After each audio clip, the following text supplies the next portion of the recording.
to the Movie Magnet Podcast. I'm Elono. And I'm Fali, and we're gonna be breaking down the final episode of Season 2 of the TV show Severance. Goat sacrifices, baby cribs, and funny marching bands, Didn't Outie being a cutie, and the final what the fuck Mark's decision moment. This finale is like a vortex which combines so many elements and in true Severance fashion, gives us some answers but leaves us with a lot more questions. So let's get started! We finally get the revelation of what MDR exactly does. Miss Cobell tells Mark S. that the numbers they sought in MDR are tempers, woe, frolic, dread, and malice. Hence, they feel one of these four emotions while sorting the numbers out. They are the building blocks of the mind to each innie. Each file represents a whole innie conscience. For Mark in particular, every file he completes creates a new innie conscience of Gemma. Gemma then has to go to the room with the file name he's completed that activates the innie of that room. This confirms our theory in Season 2, Episode 7, and we were spot on with it, might I add.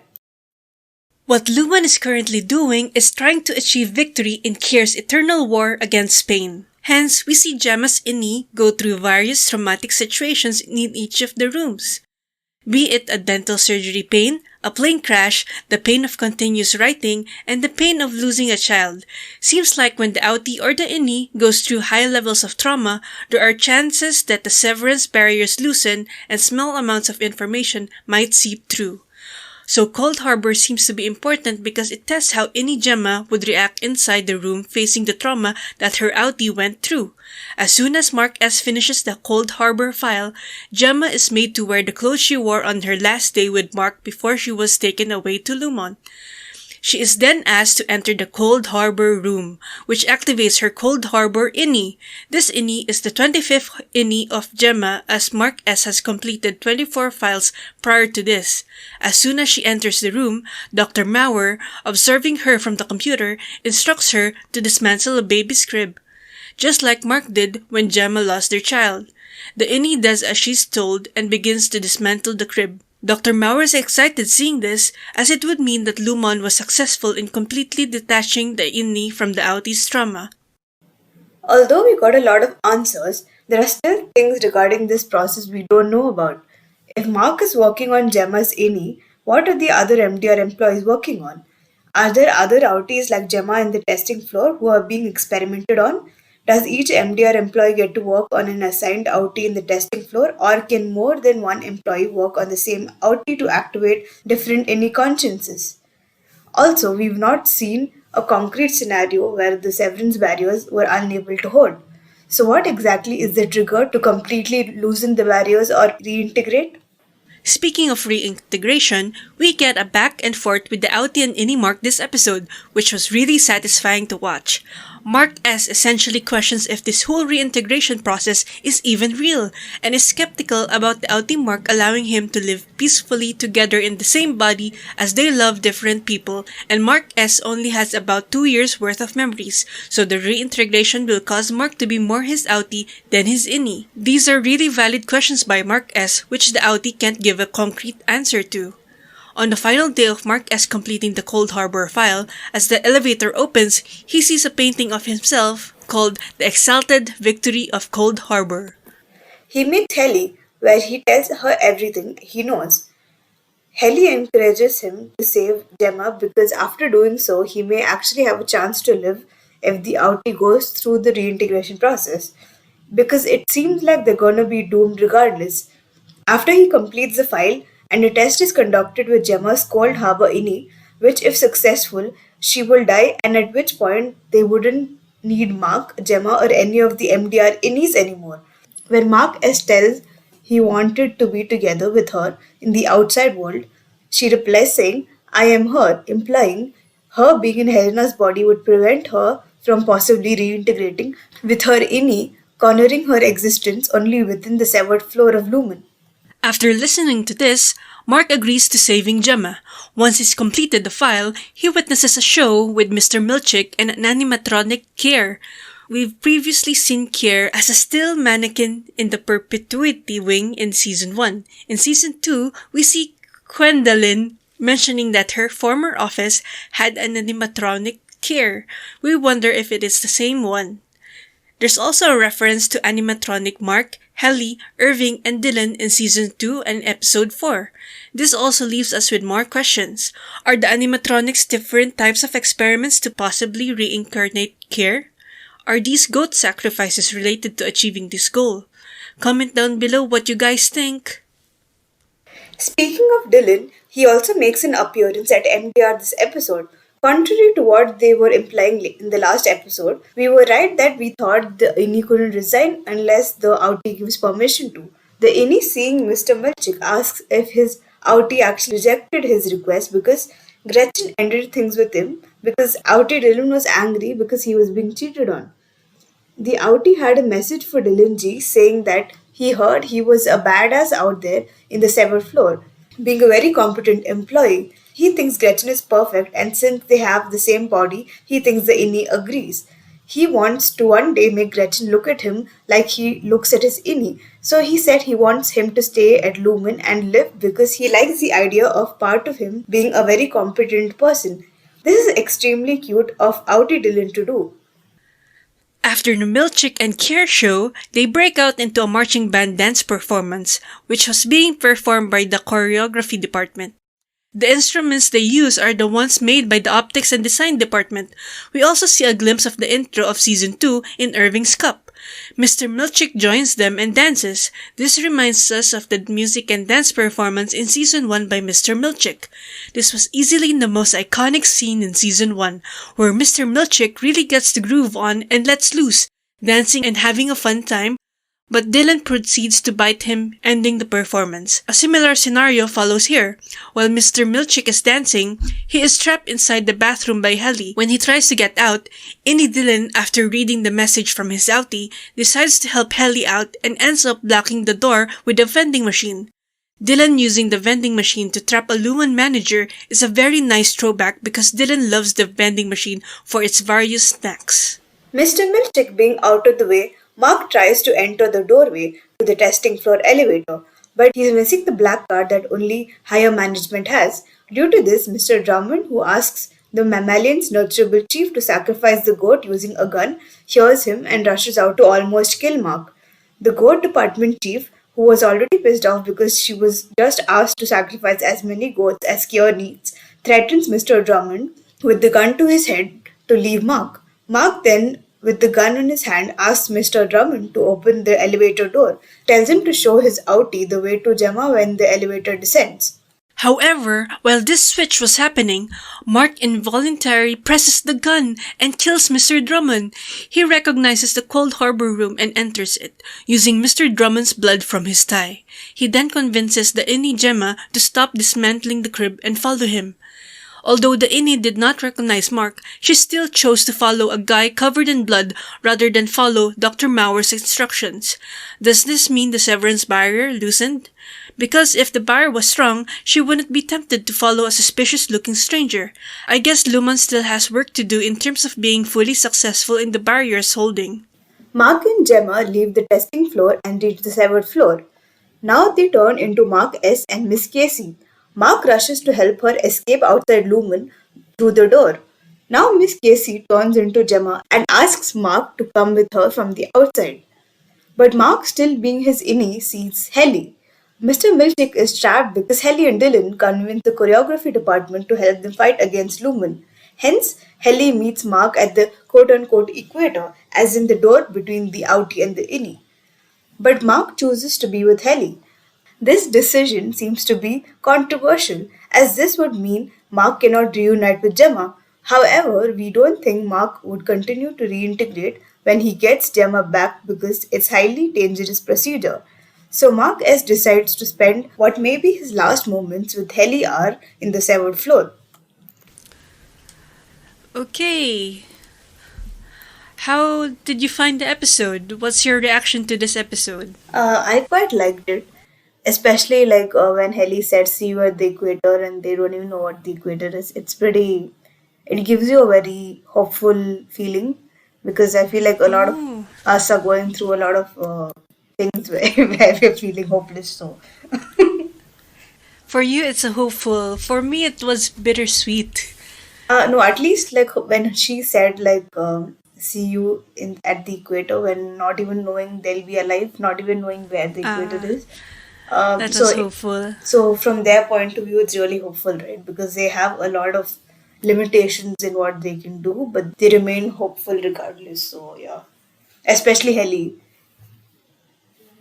And I loved as usual. I love when Mr. Milchick dances. Uh, That's true. And I know you're Team Helly, Mark S. And I'm whoever Mark's end ups with. I mean, I quite like Gemma too now, you know. So I wouldn't be mad if they had their happy ending. I can't believe like one episode literally changed my point of view. So yeah, I'll be happy regardless. But I kind of, even if Mark ends up with Gemma, I feel like I want Helly R to live. Basically, I don't want her to go away ever. So that's the that's the gist of it. I'm still batting for a polyamorous No, I don't know relationship. if it'll work because I feel like any of Gemma, I don't think she could ever forget about Mark, but Mark somehow was pretty successful in doing that. So I don't think it would be fair on Gemma, I guess. Okay. Well, mine is bittersweet because they finally completed the Cold Harbor file, but they didn't see what celebrate its completion, and then at the ending we finally get Gemma out, but Mark Mark stayed at Lumon. I mean, I actually thought, I mean, I didn't know that it was actually a controversial decision. I was kind of surprised when he took the decision, but him being the INI mark, it really made sense to me because all he knows is the MDR Lumen. And what Outie Mark asked him is to save Gemma, which he did after consulting Heli. But then I feel like after his job was done, he's like, now I want to make a decision for myself and spend my last moments or what may be the last moments of my life with the person I love, not with the person my outie loves. So I guess it really made sense in his point of view because he was really clear to the outie mark when they were communicating to each other through the camera on what his point of view was. And then I was like, yeah, I was pretty clear that he would probably, at least a part of him, would want to be with Heli at any cost, basically. With Heleni. Heleni.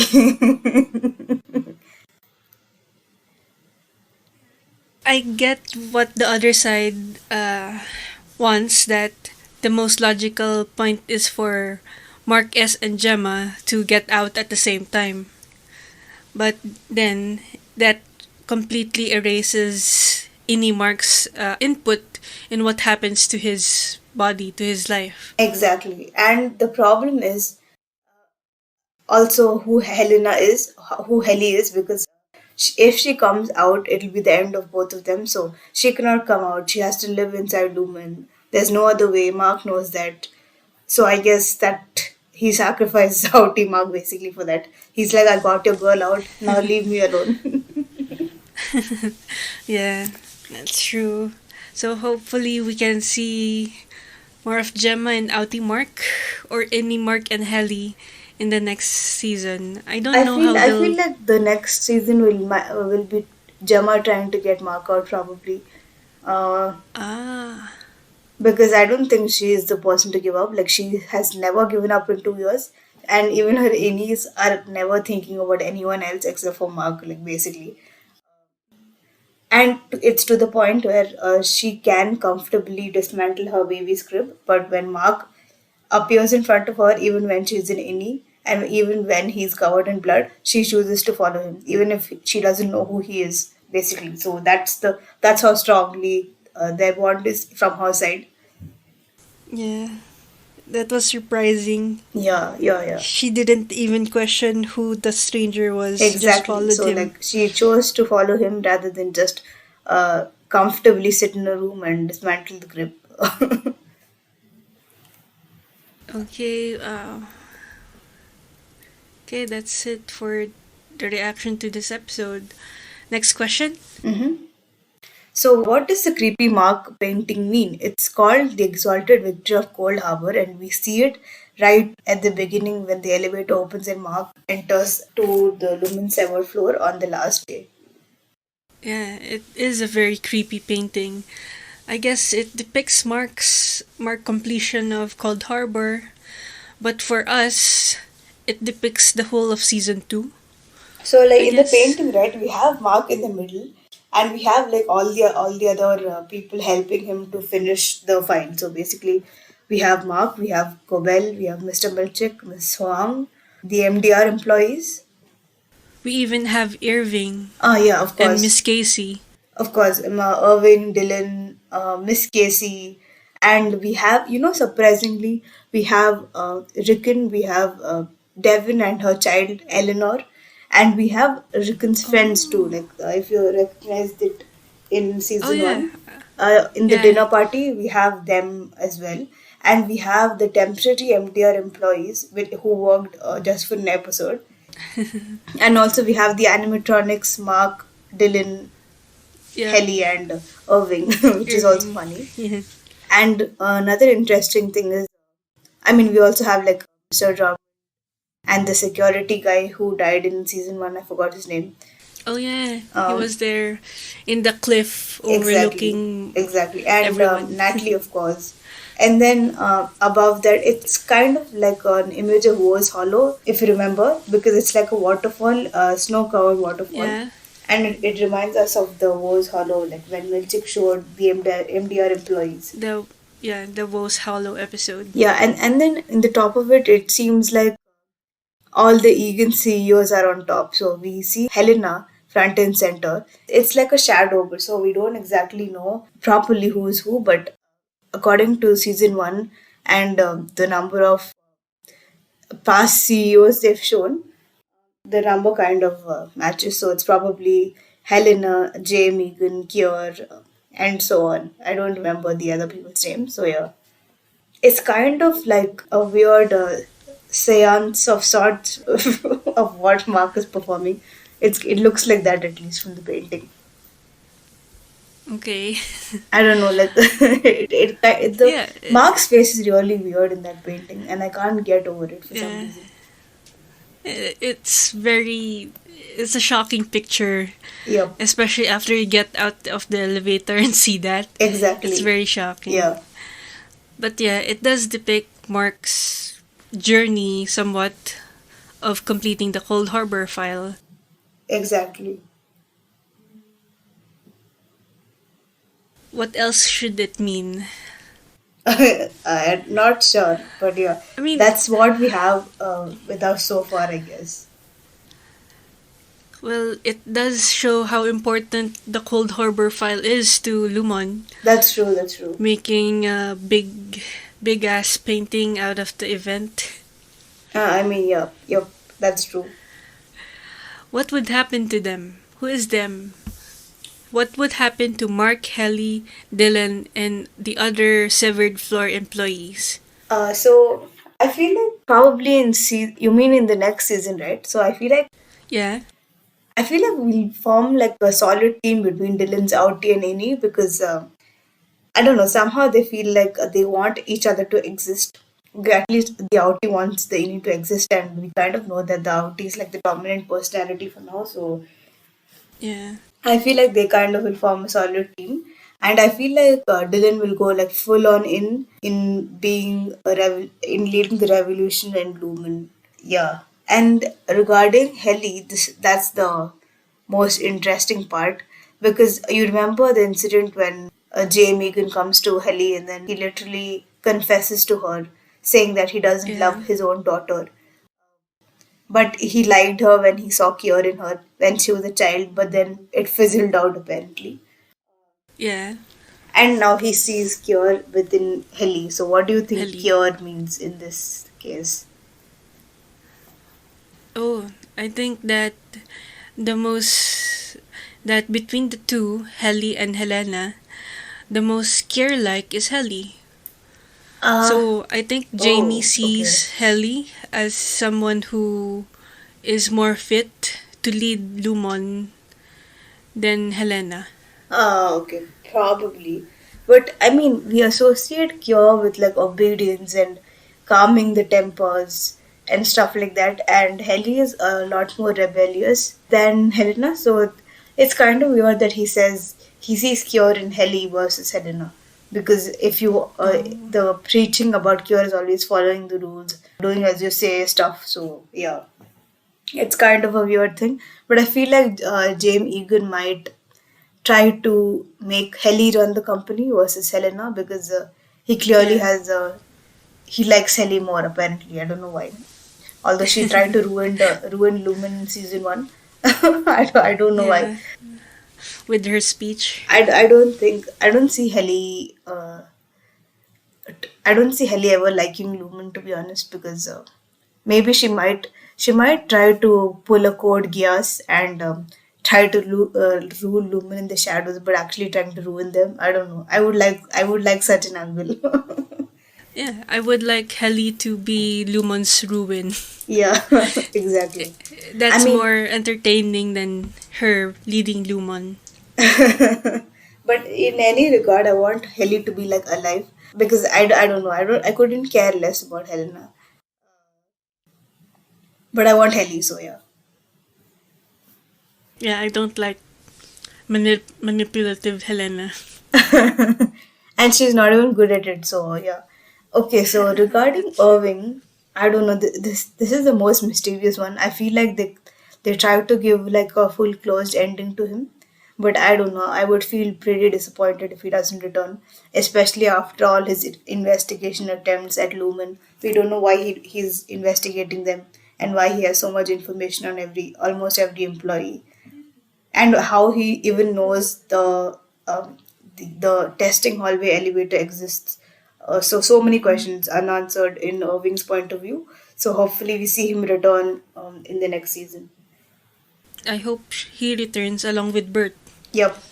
Of course, I feel like Bert will return. I feel like there's a little doubt that he won't return. So I'm pretty confident that he will. So hopefully Irving returns too. Yeah, I want to learn more about what other jobs Lumon offers besides the severed floor. And Okay. that answer is Bert's job. The bird is a quote unquote goon, as as Irving puts it. Yeah. Okay, I have a question. Mhm. Who do you think killed Mr. Drummond? Inimark or Altimark? Of course, it's between the transition of both, so he was basically shocked Yeah. and he didn't realize he's killed him. So I don't know how you. I feel like it's an accident. So sadly, Yeah, it's an accident, but yeah, who killed who? yeah. It was just like it's like meet me in the equator. So the equator killed the equator killed Mr. Drummond basically. Okay. So here, by equator, I'm referring to like the transition a few seconds between the innie and outie. Helly meets Mark at the equator. Okay, You fine. mentioned it. Okay, what are your thoughts on the next season? What are your expectations? What do I'm you not want to sure what see? to expect, but I would expect it's as good as season two because it definitely lived up to season one. I was kind of Yeah. anxious that it wouldn't because a lot of series start off pretty well, but then it kind of goes downhill and stuff like that. So I'm pretty glad that they maintain the consistency. Hopefully, they don't take too long to get season three out. But Yeah, it won't take another 2 years. I mean, if it means giving us a pretty good season, I wouldn't mind waiting to be honest. But yeah, hopefully it's a little sooner. And- yeah. But they did live up to the hype around season 2. It's even better than season 1. I'm And not they sure if didn't it's even even better, but at least for me, You didn't like season 2? no, no, no, You no, no. you I didn't. loved it. I loved it. But I feel like season one also was a very, very good season. So I feel like if I say season two is even better, it would be like a recency bias because the concept of Severance itself is such a mind blowing one. So you remember the first time we watched it together, right? I was so mind blown. So Yeah. that feeling is a very different feeling. So I'm like both are like pretty equal, but I wouldn't say like it's better than season one, at least for Okay, me. then I'll Say it then. I like this better than season 1 Okay. because we have some answers but still more questions. Oh, Whereas in yep. season 1, we only had questions. Oh, okay, yeah. I mean, that's true, yeah. And I like having answers. That's actually true because if you just continue having questions after questions, it'll be kind of boring. What would happen to them? Will all Innies along with them die? What does James Egan mean when he says he sees Kier in Helly? Will James Egan try to block out Helena so that Helly lives for him to develop the Kier within her? Will Mark be trapped inside Lumon forever? Will Gemma try and get Mark out? Will Irving make a return to Lumon? How does he know how the testing floor elevator looks like? Hopefully we get all these answers in the next season. And with that, this is the end of our breakdown for this episode. Hope you guys enjoyed watching season 2 of Severance. We're the Movie Magnet Podcast and we upload weekly, so see you next week with our brand new video. Like, comment, and subscribe for more. Bye!